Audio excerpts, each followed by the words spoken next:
ಇದೇ ಆಸ್ಪತ್ರೆಯನ್ನ ನಂಬಿ ಬರ್ತಾರೆ. ಇಂತಹ ಆಸ್ಪತ್ರೆಗೆ ಲೋಕಾಯುಕ್ತ ನ್ಯಾಯಮೂರ್ತಿ ಬಿಎಸ್ ಪಾಟೀಲ್, ಉಪ ಲೋಕಾಯುಕ್ತ ಎನ್ ಫಣೀಂದ್ರ, ಬಿ ವೀರಪ್ಪ ದಿಢೀರ್ ಭೇಟಿ ನೀಡಿದ್ರು. ಈ ವೇಳೆ ಸಮಸ್ಯೆಗಳ ದರ್ಶನವಾಗಿದೆ.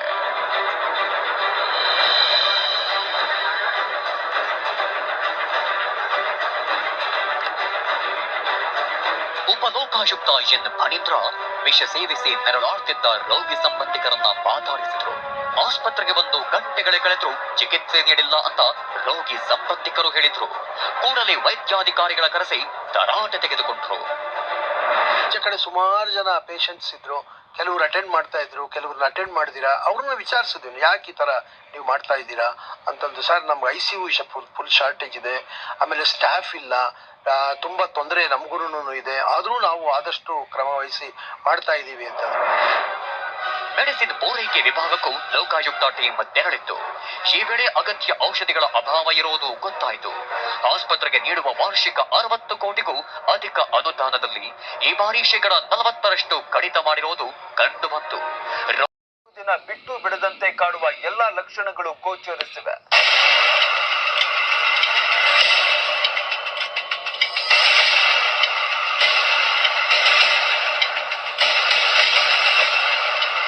ಕರಾವಳಿ ಭಾಗದಲ್ಲಿ ರಣರಣ ಮಳೆಗೆ ನದಿಗಳು ರೌದ್ರಾವತಾರ ತಾಳಿವೆ.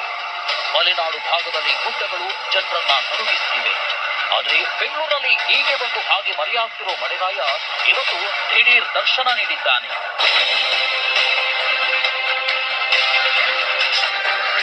ರಾಜಧಾನಿಯಲ್ಲಿ ಸಂಜೆ ಆಗ್ತಿದ್ದಂತೆ ವರುಣನ ದರ್ಶನ. ದಿಢೀರ್ ಮಳೆಗೆ ಸವಾರರು, ಸಿಟಿ ಮಂದಿ ಪರದಾಟ. ಕಳೆದೊಂದು ವಾರದಿಂದ ಬಿಡುವು ನೀಡುತ್ತಿದ್ದ ಮಳೆ ಇವತ್ತು ಎಂಟ್ರಿ ಕೊಟ್ಟಿತ್ತು. ಸಿಟಿ ಮಂದಿ ಸಂಜೆ ಕೆಲಸ ಮುಗಿಸಿ ಮನೆಗೆ ಹೋಗುವ ಹೊತ್ತಲ್ಲಿ ತುಂತುರು ಹನಿಗಳು ಚಿಟಪಟ ಚಿಟಪಟ ಅಂತು. ಶಾಂತಿನಗರ, ಕಾರ್ಪೊರೇಷನ್ ಸರ್ಕಲ್, ವಸಂತ ನಗರ, ರಾಜಾಜಿನಗರ, ವಿಜಯನಗರ, ಜಯನಗರ ಸೇರಿದಂತೆ ನಗರದ ಹಲವೆಡೆ ಮಳೆಯಾಯಿತು. ಟ್ರಾಫಿಕ್ನಲ್ಲಿ ವಾಹನ ಸವಾರರು ಪರದಾಡಿತು. ನೆಕ್ಸ್ಟ್ ಗೇಟ್ ಅಲ್ಲಿ ಎಲ್ಲ ಸೀಸ್ ಮಾಡ್ತೀವಿ. Forest department. Okay please.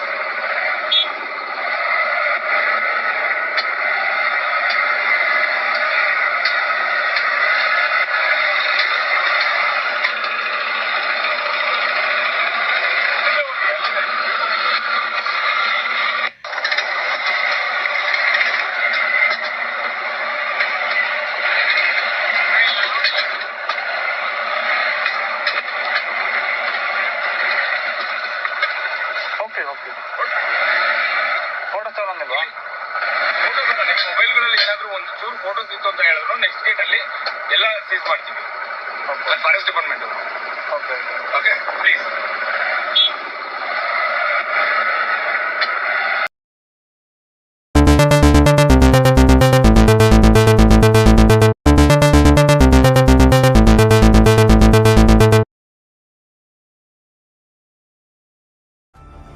ఏకంగా 3 కోట్ల విలువైన బంగారు నగలతో ప్రైవేటు ట్రావెల్ బస్సులో బయలుదేరాడు ఓ వ్యాపారి.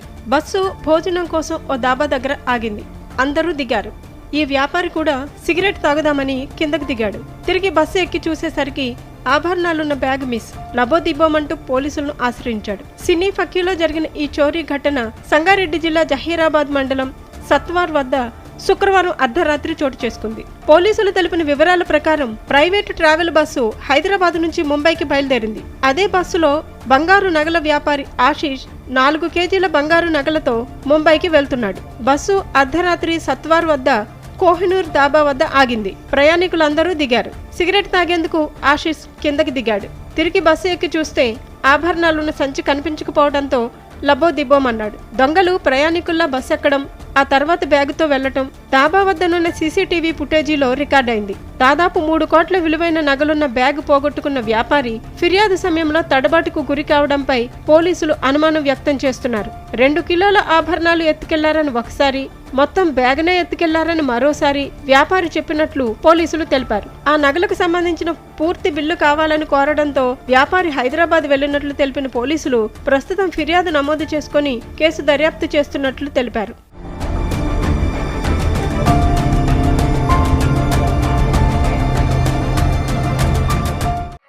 జరిగింది.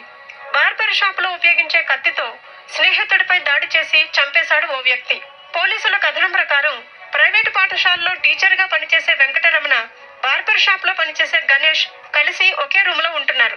గణేష్ కు మద్యం తాగే అలవాటు ఉండటంతో నిత్యం రాత్రి మద్యం తాగి రూముకు వచ్చేవాడు.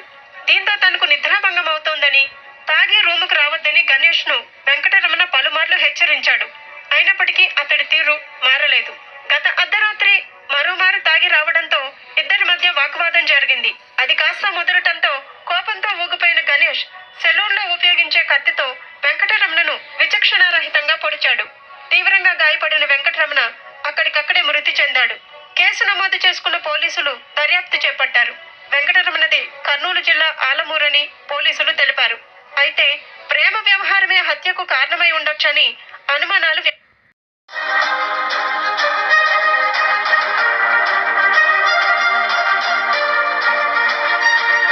సాధారణంగా ఫైబర్ ఆప్టిక్ కేబుళ్లలో నిర్ణీత వేవ్ లెంగ్త్ ఉన్న కాంతిని ఉపయోగించి సమాచారాన్ని ప్రసారం చేస్తారు. కాంతి ద్వారానే డేటా ట్రాన్స్ఫర్ అవుతుంది. అయితే ఒకే వేవ్ లెంగ్త్ ఉన్న కాంతిని మాత్రమే కాకుండా వేర్వేరు వేవ్ లెంగ్త్లు ఉన్న కాంతిని ఒకే సమయంలో ఉపయోగించడం ద్వారా శాస్త్రవేత్తలు హై స్పీడ్ ఇంటర్నెట్ ను సాధించగలిగారు. ఈ టెక్నాలజీకి జపాన్ శాస్త్రవేత్తలు అనుసరించిన విధానమే మూలం. కొన్నేళ్లుగా దీనిపై పరిశోధనలు చేస్తున్న జపాన్ శాస్త్రవేత్తలు కొన్ని నెలల కింద ఏకంగా 301 TBps స్పీడ్ తో డేటాను ప్రసారం చేయగలిగారు. ఇప్పుడు అదే తరహా టెక్నాలజీని మరింత మెరుగుపరిచి ఏకంగా 402 TBps స్పీడ్ సాధించినట్లు ఆస్టిన్ యూనివర్సిటీ శాస్త్రవేత్త ఇయాన్ ఫిలిప్స్ వెల్లడించారు.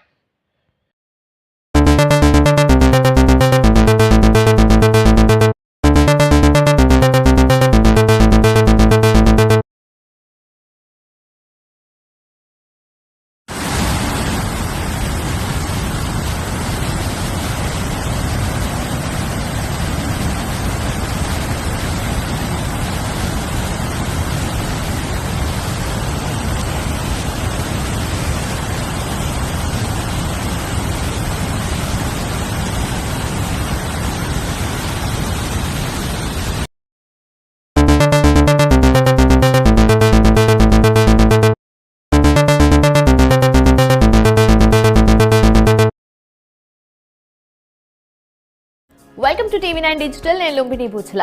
రోజుకు కొత్త హీరోయిన్ వస్తున్న సినీ ఇండస్ట్రీలో నిలదొక్కుని ఉండటం అంటే మాటలు కాదు, పోటీ ఆ రేంజ్ లో ఉంటుంది. మరి ఈ పోటీ రెమ్యునరేషన్ విషయంలో ఎలా ఉంటుందో చూద్దామా? బాలీవుడ్ స్టార్ హీరోయిన్ దీపికా పదుకునే ప్రస్తుతం ఈమె బాలీవుడ్, టాలీవుడ్ లోనే కాకుండా హాలీవుడ్ లో కూడా నటిస్తోంది. 17 ఏళ్లుగా స్టార్ హీరోయిన్ గా కొనసాగుతున్న దీపికా పదుకునే స్టార్డమ్, ఆస్తుల పరంగా భారతదేశపు అగ్రగామి నటీమణుల్లో ఒకరు. రెమ్యునరేషన్ విషయానికి వస్తే బాలీవుడ్ లో దీపికా పదుకునే అత్యధిక పారితోషికం తీసుకుంటున్నట్టుగా సమాచారం. నివేదికల ప్రకారం ఈమె ఒక చిత్రానికి 15 నుండి 20 కోట్ల పారితోషికం తీసుకుంటున్నట్టుగా సమాచారం. అతిథి పాత్రకు కూడా ఈ నటి 5 కోట్ల నుంచి 10 కోట్ల వరకు తీసుకుంటుందని సమాచారం. ఈ విషయంలో తన భర్త కంటే ఎక్కువ సంపాదిస్తున్నట. ఈ బ్యూటీ నటించిన కొన్ని సినిమాలు బాక్స్ ఆఫీస్ హిట్స్ అయ్యాయి. కల్కి రికార్డ్ కలెక్షన్ సాధించింది. సినిమాలే కాక పలు యాడ్స్, ప్రకటన ద్వారా కూడా ఈమె భారీగానే సంపాదిస్తోంది.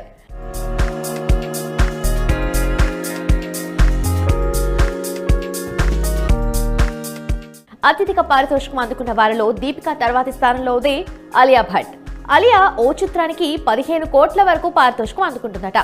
దర్శకుడు మహేష్ భట్ కుమార్తె అయినప్పటికీ అలియా భట్ తన నటనతో ప్రత్యేక గుర్తింపు తెచ్చుకుంది.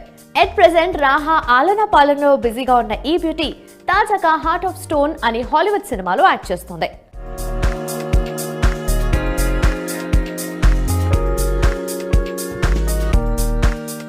ఇక అత్యధికంగా పారితోషికం అందుకుంటున్న వారిలో కరీనా కపూర్ 3వ స్థానంలో ఉన్నారు.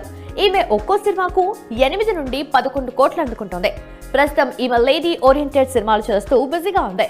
ఇక ఈ లిస్ట్ లో కత్రినా కైఫ్, శ్రద్ధా కపూర్లు కూడా ఒక్కో సినిమాకి 8 నుండి 10 కోట్లు సంపాదిస్తూ బీట్ ఆన్ హాట్ బ్యూటీల లిస్ట్ లో టాప్ లోనే కొనసాగుతున్నారు.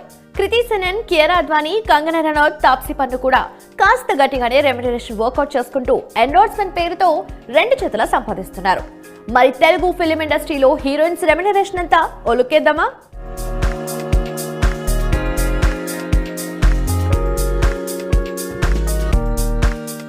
ఇప్పుడు తెలుగులో లెక్క పెడితే 1/2 మంది స్టార్ హీరోయిన్లు కూడా లేరు. కానీ వాళ్ళ రెమ్యునరేషన్స్ మాత్రం ఓ రేంజ్ లో ఉన్నాయి, ఆకాశాన్ని తాకేస్తున్నాయి. అసలు తెలుగులో ఎవరెవరు ఎంత పారితోషికం అందుకుంటున్నారో తెలుసా? అనుష్క శెట్టి కొద్ది రోజుల క్రితం mister T mister Polishetty సినిమాతో బంపర్ హిట్ అందుకుంది. నయనతార తర్వాత అనుష్క కూడా అంతే. ఈ ఇద్దరు కూడా ఒక్కో సినిమాకు 4 కోట్ల వరకు పారితోషికం అందుకుంటున్నారట.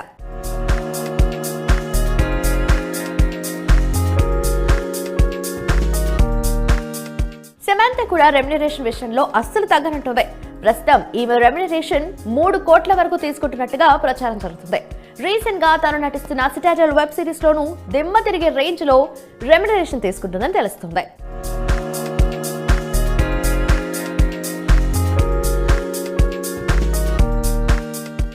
కన్నడ స్టేట్ నుంచి నేషనల్ క్రష్ గా మారిన రష్మిక మందన ఒక్కో సినిమాకు 3.5 నుండి 4 కోట్ల వరకు తీసుకుంటున్నట్టుగా తెలుస్తుంది. బాలీవుడ్ లో యానిమల్ తో బంపర్ హిట్ కొట్టిన ఈ బ్యూటీ ప్రస్తుతం పుష్ప 2లో నటిస్తోంది. ఈ సినిమా హిట్ అయితే ఈమె రేంజ్ మారిపోవటం పక్కా అని రెమ్యునరేషన్ అమాంతంగా పెంచడం ఖాయమని inside talk.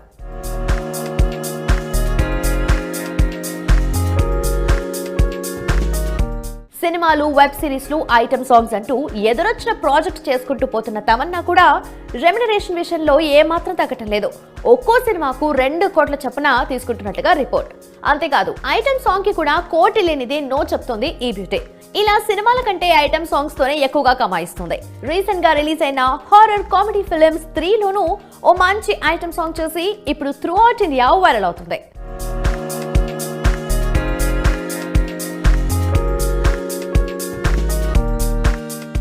At present Bollywood Ramayana సినిమాలో సీతగా యాక్ట్ చేస్తున్న సాయి పల్లవి కూడా ఒక్కో సినిమాకు 2 కోట్ల వరకు ఫీజు తీసుకుంటుందని అంచనా. ప్రస్తుతం నాగ చైతన్యతో కలిసి తండేల్ సినిమా చేస్తున్న ఈమె ఈ సినిమాతో తొందరలో తెలుగు 2 స్టేట్స్ ఫ్యాన్స్ ను పలకరించనుంది.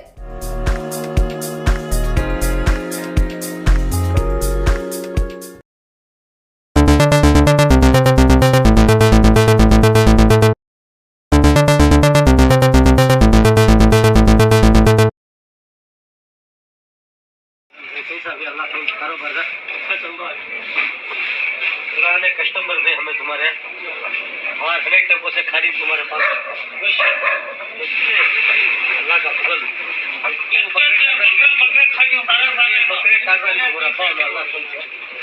बहुत सारा आइटम लगोगे अल्लाह का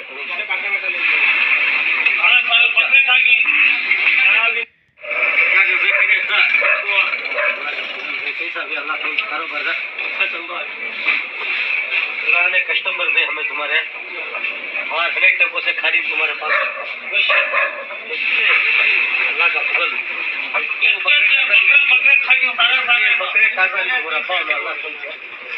बहुत सारा आइटम लगोगे अल्लाह का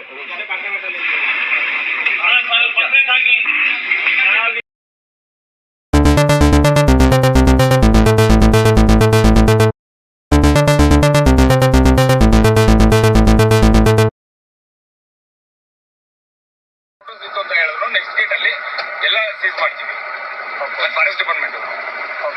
ಓಕೆ ಪ್ಲೀಸ್.